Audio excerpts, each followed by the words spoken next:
Welcome back, brothers and sisters. Braden, Tim, Second Legacy. You're amazing, and oh, do we have something for you? They did it, guys. The gun controllers finally found the magic bullet, so to speak, to get rid of all of our gun problems. And I'm going to give you a little hint. 2 letters, XX. I know. We're going to walk through everything right now. Make sure you guys hit that like button, subscribe to the channel, turn the notification bell on, because our sarcasm and humor is about to be fully deployed against the leaders of the gun control movement who have the genetic chromosomes of XX. Is that too much of a hint, Tim? Because I think it's about women. Oh. So yeah, there's a binary choice here. No, don't you do it. Don't okay, you don't you do, you're going to have to, we talked about this before filming. Okay. You're going to have to use a lot of allegedlys, hypotheticallys.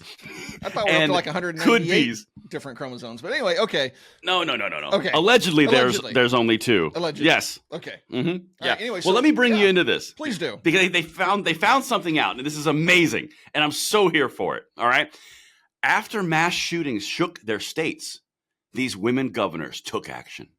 From red flag laws, safe storage mandates, and purchase delays, here's how Democratic women governors in Michigan, New York, and New Mexico have made gun safety a priority. And here's the imagery. These 3 bastions of freedom right here.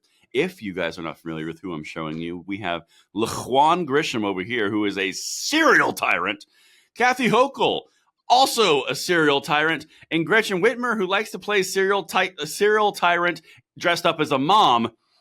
All 3 of them. Yeah. These are the bastions of freedom, Tim, and safety, freedom and safety. Are these the white privileged women they were looking to enlist? My God. Earlier Allegedly, they are. Yeah, allegedly.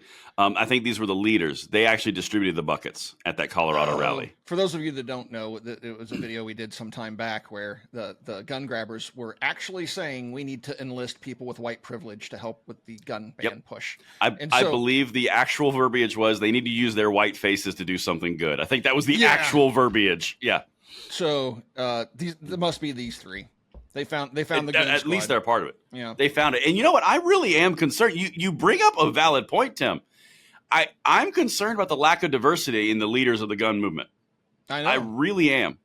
I'm seeing a lot of homogeny here, and I don't need homogeny. No, it does not represent the actual population of the United States. These people cannot be taken seriously. This is really twisted. But I'm glad we got to the bottom of these issues because we are the paragon of equality here on the Second Legacy. So this is 16. I'm just going to walk you through this, Tim. So these are some of the most notorious mass shootings in America in the past 2 years. And in their aftermath, state lawmakers took action. Extreme risk protection orders, safe storage, child protection mandates, and waiting periods for the firearms. Now, this is the piece where it gets really hard to be a guy in the Democrat Party on these streets who's a gun controller. You just can't get any sunlight on your achievements, 17. What also makes these states notable, this is what makes the states notable, in their actions to curtail the American gun violence epidemic, is that they're all led by women governors who have made gun safety a key legislative initiative. I mean, if they weren't women, though. But they left out a key descriptor. They didn't say white women. Oh. See, because they're trying to mask their own racism.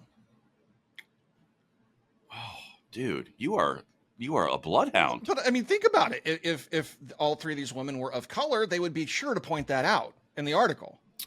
Wait a minute, you're right. They don't ever miss an opportunity to do that. No, it's only maybe when they have more white privilege present in the picture. They don't want to point that out. They just want you to go, women. You can't. They're just women. Yeah, Democratic women, though. Yes. But did I mention they're women?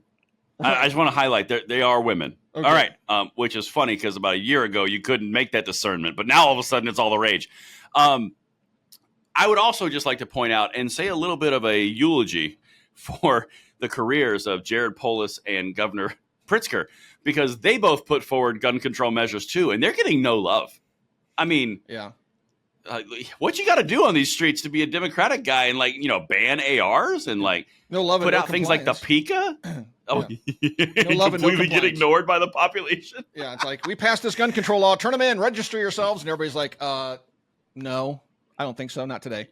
It's not today. 2% compliance, if that. So yeah. So not popular. no, this part is where it starts getting really fun. We haven't even had fun yet. This is the part you're going to love. This is where we start getting really to the delicious meat of the story. This is number 18. Wait for it. Hochul, who is the governor of New York, said it was in the immediate aftermath of the top supermarket shooting that she learned more about red flag laws and the effectiveness of extreme risk protection orders. Quote, I said, well, why aren't we doing more of this now? Okay. Do you really believe that Kathy Hochul did not know they had red flag laws in New York? No, she knew. Come on. In fact, following up after that statement, why aren't we doing more of this now? She chose to strengthen a red flag tool that she didn't know existed, but then she strengthened it. Hochul issued an immediate executive order requiring state police to file an application for an extreme risk protection order under the state's red flag law when they believed an individual threat to themselves or others. So she went in one sentence from, we need to do something. Why aren't we using red flag laws more? I didn't know we had them. Here's the executive order to make sure we use more of them. I love that first sentence, though. She chose to strengthen a red flag tool. Well, that's not a complete sentence. Who's the tool? Dan Crenshaw? I mean, anyway. It's so bad. It's so bad. A nuance, but it's true. It is true. So, Get that tool in this room. I need to talk to the tool. All right. The tool. We need a tool for this job, the right tool for the right job. So, of course, they passed the assault weapons ban. They passed the sensitive places. And that is why they're lauding Hochul. But that's just one woman of the triumvirate of the three women of which we're going to cover, because now, Tim, we get to go to one of my favorites, the wrecking ball of gun control herself, Lujan Grisham. Yeah, Are you ready? She was in so much trouble in her own party for the nonsense she was doing. Apparently, that petered out a bit. It works its way in here too, because this is an absolute puff piece from a leftist organization. It's written by the new director of Moms Demand Action, so that kind of gives you where it's coming from. But listen, this is number 20. For New Mexico's governor, Michelle Lujan Grisham, the work feels just as personal. Quote, New Mexico ranks as one of the worst states in the nation for gun violence, and one of the worst states in the nation for gun violence that results in the deaths of children, Grisham said. And this is 21. After the shooting at the baseball stadium parking lot, Lujan Grisham issued an executive order banning open and concealed carry in the Albuquerque area. It was ultimately limited to some parks and playgrounds around Albuquerque and is under review by the state Supreme Court. So, greatest person alive accomplished so much. It all got stymied and stopped, and it was completely unconstitutional within like 3 minutes. Yeah. But and her own party bailed on her. Like, what is she doing? She's got to stop this in an election year. Right, exactly. It's so good that it's under review and got halted, and the state Supreme Court's like, nah, boo, you can't. But anyway, let's not throw water on the fire of greatness. But then Lujan Grisham also introduced over a dozen new gun safety measures, including a first-in-the-nation assault weapons ban during the 30-day budget session this year. Okay. Do you remember what the assault weapons ban was? The first in the nation assault weapons ban. Again, Pritzker is like, I just passed it. Can I know, please right? Get, it's like first some in the love nation and a hot dog today. I mean, right. Well, do you know what they're couching it as? The first in the nation. What makes them be able to classify it as the first? Well, this is the first style in the nation because she stole Heinrich, the senator from New Mexico's assault weapons ban proposal that he put forward in the U.S. Senate with Angus King from Maine. Remember that one where it's like gas powered? Yeah. That's what makes gun this act or whatever. Exactly. Yes, exactly. The Go Safe Act, I believe. No, that's New York. No, that's a was it Go different Safe one. No, it was whatever. It doesn't matter. Yeah. It was something gas operated. That's exactly correct. But it is the first in the nation. So she gets accolades for that. And she gets accolades for getting smoked in the court. And she gets accolades for being thrown under the bus by Democrats alike. You picking up how one-sided this article is? It is, but twice in this article they've invoked children, right? Oh, and women. They earlier, where was that? It was so funny how they come up with this phrasing. Safe storage child protection mandates. That's a mouthful. It's like, it is. Well, safe storage. We got to say something about the kids. Oh, yeah, and save the children. If we can save just one life, it's like, and then they get down here and they're talking about, children again. Well, children in New Mexico, they're the victims of crime or something. Yeah, it's like violence that results in the deaths of children. Now, are these the children in the abortion clinic being aborted, or the ones that make it outside? No. Which lives are they concerned with? These are the ones outside. Yeah, Clearly, these are the ones outside. Just make sure you just want note to get that clear. which ones we're concerned about right now. Yeah, because there's a certain group of children we just don't care about. They don't matter. No. Just understand. That's just a choice. Focus. Yeah. Okay. Exactly. You nailed it. Okay. But just stay on topic, though, because I'm not sure you remember, we are talking about women. Allegedly. And they are women governors. Allegedly. Oh, no, this is confirmed. Okay. I'm pretty sure this is confirmed. Well, no. We don't even know technically what defines a woman. Hold on. We yet. can't assume that. No. No, you're right. We can't assume that. We can't. We're still waiting on the definition to come down from up top. That's true. Well, it is funny from those same people who are pending litigation on what is a woman, actually. Turns out these 3 Democratic women governors are the ones leading the charge for gun rights, or gun control, rather. So we've hit that. We've hit the buckets of white privilege. We've touched on, for the children, of course. We've touched on the unconstitutionality. Turns out Hochul didn't even know red flag laws existed, and now all of a sudden she does, and strengthened them immediately. Man, paragons of freedom. And then finally, we've got to go to Michigan. And Please tell me there's more children being saved in Michigan. There might be. We're going to find out. Okay. We're going to find out right now together on Second Legacy. Me and you. This is number those, 23. Yeah. Not those what? I was just going to say, not the ones inside, the ones. No. Okay. Right. Outside. Yes, these are outside. Okay. So, following the shooting at Michigan State last year, Whitmer signed into law an extreme risk law, a secure storage requirement for firearms to protect children. There it is. Tim. There it is. A background check requirement for all unlicensed gun sales, a law prohibiting those convicted of domestic violence misdemeanors from purchasing or possessing firearms, and an extreme risk protection order law allowing police officers, healthcare professionals, and family members concerned about someone who may harm themselves or others to seek a court order to temporarily confiscate their firearms. So children did make it in. Extreme risk protection orders abound across the spectrum. I mean... And Tim, I'm not sure if you've heard me a few times, and I want to really drive this home. They are women. Are they? Allegedly. We don't know for sure yet.